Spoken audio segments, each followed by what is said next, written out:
আমি টাকা জমাচ্ছি। যেদিন অনেক টাকা হবে, সময় কেনার মতো টাকা, সেদিন কিছু সময় কিনে নেব।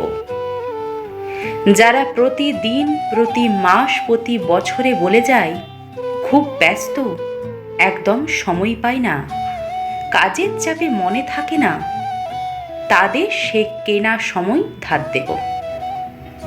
সময় কেনা হয়ে গেলে আমি আবার টাকা জমাবো। এরপর কিনব অজুহাত। পৃথিবীর সমস্ত অজুহাত কিনে জমা করব। সময়ের অভাবে, অজুহাতের কারণে কেউ যেন আর প্রিয় মানুষদের ভুলে না যায়। তাই অফুরন্ত সময় আর শূন্য অজুহাতের এক পৃথিবী বানাবো।